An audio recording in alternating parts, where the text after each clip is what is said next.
Welcome बच्चों। आज हम आप लोग के सामने क्लास 11th केमिस्ट्री के एक विशेष महत्वपूर्ण टॉपिक इलेक्ट्रॉनिक विन्यास को लेकर के प्रस्तुत हुए हैं और इस टॉपिक के पश्चात आपको तत्वों के इलेक्ट्रॉनिक विन्यास की सारी समस्याएं समाप्त हो जाएगी। तो आइए हम लोग चर्चा करने जा रहे हैं किसके बारे में? इलेक्ट्रॉनिक विन्यास के बारे में। इलेक्ट्रॉनिक विन्यास के बारे में, ठीक है। तो देखिए इलेक्ट्रॉनिक विन्यास में होता क्या है, इलेक्ट्रॉनों का कोष और कोषों में वितरण की जो अवस्थाएं होती हैं उसी को इलेक्ट्रॉनिक विन्यास कहा जाता है। यानी तत्व के जो परमाणुओं के इलेक्ट्रॉन होते हैं उन इलेक्ट्रॉनों का परमाणुओं के कोष में और उनके कोषों में भरने की जो अवस्थाएं होती हैं या वितरण की जो अवस्थाएं होती हैं उसी को इलेक्ट्रॉनिक विन्यास कहा जाता है। तो आइए सबसे पहले हम लोग ये सीखते हैं कि कोष क्या है। कोष वह होता है, जैसे मान लीजिए आपका क्या है, किसी परमाणु का नाभिक है जिसमें प्रोटॉन न्यूट्रॉन उपस्थित होते हैं। इसके चारों ओर का जो क्षेत्र होता है, त्रिविमीय क्षेत्र, जहां पर इलेक्ट्रॉन के पाए जाने की संभावनाएं होती हैं, उन्हें हम कोष कहते हैं। उन्हें हम कोष कहते हैं और इन कोषों को KL, M, N आदि अक्षरों द्वारा प्रदर्शित किया जाता है। इन कोषों में जो इलेक्ट्रॉन होता है 2n² के आधार पर प्रवेश करता है या भरा जाता है। इस प्रकार के कोष में 2 इलेक्ट्रॉन रहते हैं। L कोष में अधिकतम जो होते हैं 8 इलेक्ट्रॉन रहते हैं 2n² के आधार पर। जैसे अगर आप समझेंगे तो 2n² है तो K के लिए n बराबर कितना हो जाता है 1, तो यानी K कोष में इलेक्ट्रॉनों की संख्या कितनी हो जाएगी, यहाँ लिखेंगे 2, n के स्थान पर 1 और इसका स्क्वायर, तो 1 का स्क्वायर कितना हुआ 1 ही हो गया और यहाँ पर 2 से 1 का गुणा करेंगे तो कितना आ जाएगा आपका 2 आ जाएगा। यानी K कोष में अधिकतम इलेक्ट्रॉनों की संख्या कितनी रह जाती है 2 होती है। उसी प्रकार L कोष में अधिकतम इलेक्ट्रॉनों की संख्या 8 होती है। M कोष में अधिकतम इलेक्ट्रॉनों की संख्या कितनी हो जाती है 18। किस आधार पे? 2n² के आधार पर। 2n² के आधार पर इसमें इलेक्ट्रॉनों की संख्या कितनी हो जाती है 18 होती है। जैसे देखेंगे M कोष के लिए n का जो मान होता है वह 3 हो जाता है, तो 2 गुणे 3 का स्क्वायर हम करेंगे तो 2 गुणे n के जगह पे 3 रखकर इनका स्क्वायर करेंगे, 3 त्रिका कितना हो जाएगा 9 और यहाँ आप लिखेंगे 2, 9 का 2 में मल्टीप्लाई करेंगे कितना हो जाएगा 18। तो M कोष में अधिकतम कितने इलेक्ट्रॉन रह सकते हैं 18 और उसी प्रकार N कोष में 2n² के आधार पर अधिकतम 32 इलेक्ट्रॉन रह सकते हैं। पर इनके वितरण की अलग अलग कुछ अवस्थाएं हैं कि M कोष में हम लोग 8 इलेक्ट्रॉन से ज्यादा तब भरेंगे जब N कोष में आपका 2 इलेक्ट्रॉन आ जाता है। तो आइए हम कुछ तत्वों के उदाहरण को लेकर के इन विभिन्न कोषों में इलेक्ट्रॉन के भरने की अवस्था को सीखेंगे। तो मेरे प्यारे बच्चों, आइए हम कुछ क्या करते हैं, एग्जाम्पल लेते हैं और उस एग्जाम्पल के द्वारा हम लोग क्या करेंगे, इन विभिन्न कोषों में इलेक्ट्रॉनों के वितरण को सीखेंगे। तो तत्व हमारा यहाँ पर सबसे पहले ले लिया जाता है हाइड्रोजन, उसके बाद helium, lithium, beryllium, boron, carbon. इसका परमाणु क्रमांक है 2 है, 3, 4, 5 और कार्बन का कितना हो जाता है 6। ठीक है। तो अब यहाँ पर हम क्या करेंगे, विभिन्न कोष लेंगे और उन कोषों में इलेक्ट्रॉनों के विभाजन को दिखाएंगे।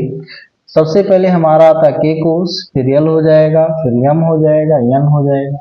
तो यहाँ पर एक ही इलेक्ट्रॉन तो 1 भरा जाएगा, यहाँ पर 2 इलेक्ट्रॉन 2 और कितना हो जाएगा 1, 2 और कितना हो गया 2, यहाँ पर 2 और बचा हुआ यहाँ पर L कोष में रखेंगे। यहाँ पर K कोष में 2 इलेक्ट्रॉन आएगा और बचे हुए जो 4 इलेक्ट्रॉन है वो किस में चले जाएंगे, L कोष में चले जाएंगे। ठीक है। अब देखिए इनका इलेक्ट्रॉनिक विन्यास जो होता है आपको सीखना पड़ेगा ऑफ-बाउ नियम जो है। तो ऑफ-बाउ जो नियम है, चलिए हम यहाँ पर ऑफ-बाउ नियम को सीख लेते हैं। ऑफ-बाउ नियम होता है, जर्मन भाषा का शब्द है और इसका तात्पर्य होता है कि निर्माण करना। आबभाव जो होता है जर्मन भाषा का शब्द है, इसका तात्पर्य क्या हो जाता है, निर्माण करना। तो आबभाव ने विभिन्न कोश के उपकोषों में, यानी आबभाव ने कोश के उपकोषों में इलेक्ट्रॉनों के वितरण की अवस्था को स्पष्ट किया। उन्होंने बताया कि इलेक्ट्रॉन जो होते हैं सदैव निम्न ऊर्जा स्तर से उच्च ऊर्जा स्तर वाले ऑर्बिटल में क्या करते हैं, प्रवेश करते हैं।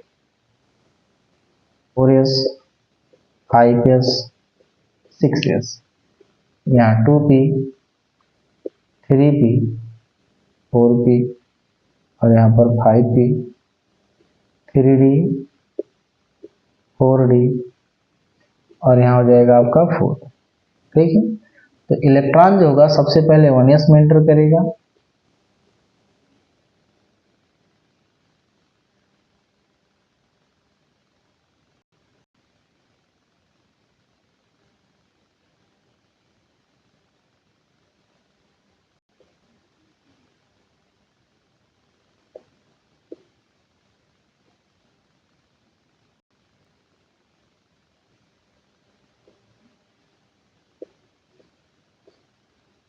तो बच्चों सबसे पहले इलेक्ट्रॉन जो होता है 1s में एंटर करेगा, उसके बाद 1s से 2s में, 2s के बाद 2p में और फिर 3s के बाद यहाँ क्या करता है 3p में एंटर करेगा, उसके बाद 4s में करेगा, उसके बाद 3d में करेगा, 4p में करेगा, 5s में करेगा, उसके बाद क्या हो जाएगा 4d में करेगा, 5p में करेगा, 6s में करेगा और उसके बाद जो होता है 4f में करेगा, फिर 5d में करेगा, 6p में करेगा और क्या करता है 7s में एंटर करता है।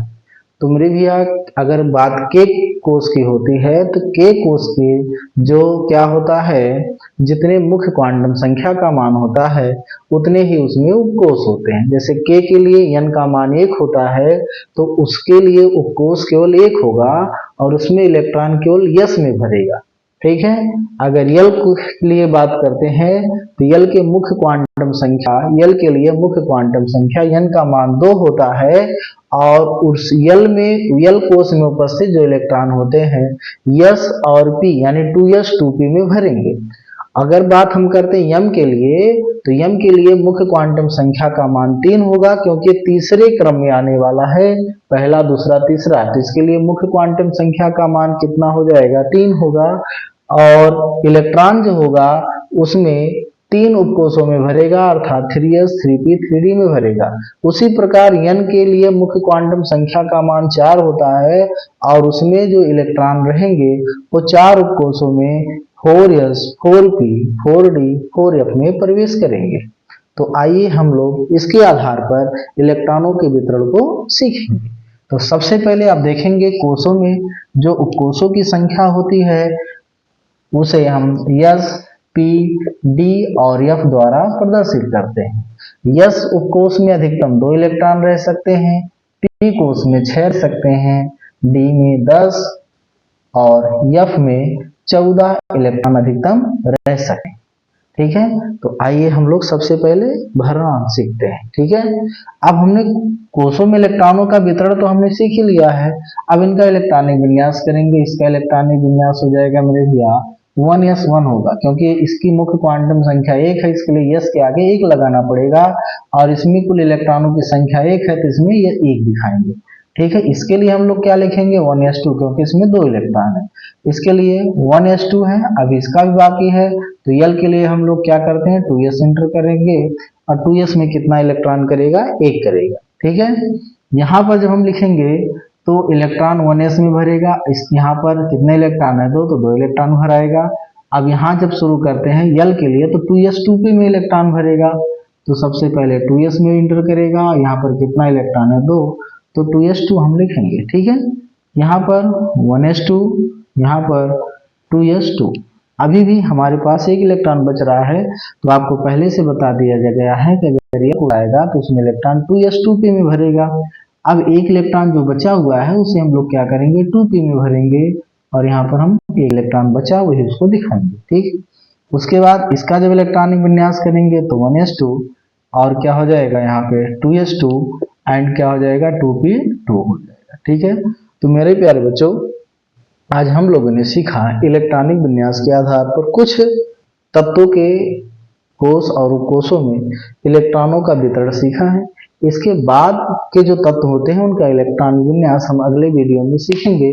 तब तक के लिए आप इनका अभ्यास कर लें, और जिन बच्चों को इसमें कोई समस्या हो उसके लिए कमेंट कर दें, उसके लिए हम दोबारा से वीडियो बना दिया करेंगे। आज हम इतना इसलिए सिखा रहे हैं कि आपको बेसिक सीखने में समस्या ना हो, क्योंकि आगे के वीडियो में तत्वों के कोषों में जो इलेक्ट्रॉन होते हैं वो अधिक भरते हैं और उनमें थोड़े से नियम अलग हो जाते हैं। तो इनको जब आप सीख लेंगे तो उसके बाद उनको सीखने में कठिनाई नहीं होगी। तो आज के लिए इतना ही, फिर मिलेंगे हम लोग अगले वीडियो।